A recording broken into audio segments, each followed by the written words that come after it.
Sevgili seyirciler, şimdi dünyanın en büyük haber merkezi Sebat TV tarafından hazırlanan haber bültenini sunuyoruz.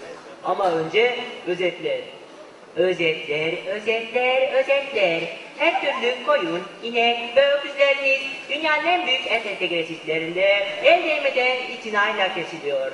Özetler ette kalite, bir nesil özetle büyüdü. Kısacası özetler, özetler, özetler. Şimdi haberler. Ülkemizde yaşanan ekonomik krizin sorunlarından bir tanesi de IMF temsilcisi İtalyan Cottarelli sevgili seyirciler. Ülkemizde her konuda kota koyan Avrupa'nın ekonomi konusunda koyduğu kotanın adı da Cottarelli kuşkusuz. Şimdi Cottarelli telefon hattında onunla ülkemizde yaşanan bu ekonomik krizin sorunlarını konuşacağız ve ben de hemen alo demek istiyorum. Alo, Sila Cottarelli sen şimdi canlı yayını nasıl sesimi geliyor mi, duyuyor mu sesimi?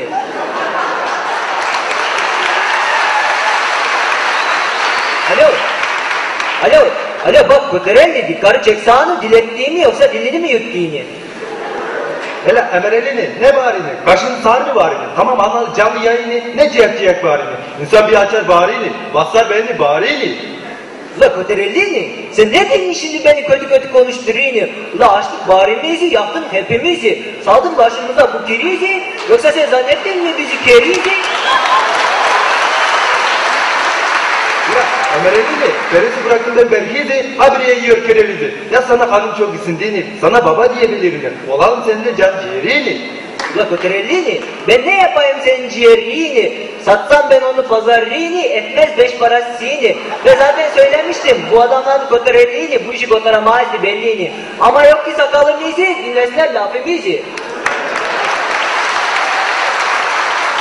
Bırak kardeşim, şimdi ben ne diyeyim? Sizin hakem Galatasaray ve Fenerbahçe maçında penaltı vermediğini sonra çıkart krizi. Siz suçu atar benim üstüme. Kapatla patla başımı. Valla al giderim başımı sonra vurursun taşlara başımı. Yani. Yani sen şimdi yenmeyeceğiz hani. Vallahi getirme beni yanağını, alırım paçan aşağını. Nasıl yani Ömer abi? Vallahi ben sana şaşanım. Bak benimle doğru konuşanım yoksa bela olurum başağını. La Cottarelli sensini soksun dilin eşek karşısını. Maşallah dilin olmuş bir karışını. Hani oğlum sen dediğin o enflasyonları düşürüyni tek rakamini, yalancını ne yalan konuşuyni. Özün yalancının kaynanasını. Ya emerelini, alamarı kalamarı her tarafını salları ama ben yıkılmadım ayaktayımları, kötüleri, hainleri, zalimleri, yenilmediğini, mandalini ve o yere düşürdü mendilini, ben de sürdüm burnumu sonra verdim ona sümüklü mendilini. Ya Cottarelli, bana ne o senin sümüklü mendilini? Sen çıkardın milletin besteliğini.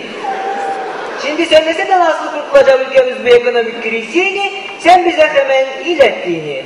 La emerelini, ne kadar boş konuşuyorsun. Madem o kadar bileyim o zaman kurtarsana ekonomisini. Ula siz bekliyor her şey IMF'ini. Ula IMF'ini hangi memleketi kurtardı? Gene kurtarsın sizin ekonomisini. Ali Laçı, Gülü olsaydı kendini Laçı, verdi kendini Laçı'ydı.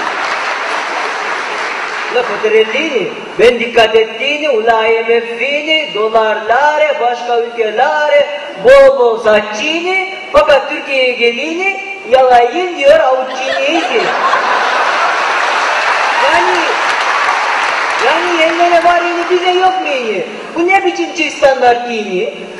La emerelini, geberesini, dilleşini kargalar iyisini. Valla getirme beni yanini, yolarım bu kesin Çin. La Cottarelli, kendine gelini. Cezgale bir yani, hadi sana hoşça kale, bile lal.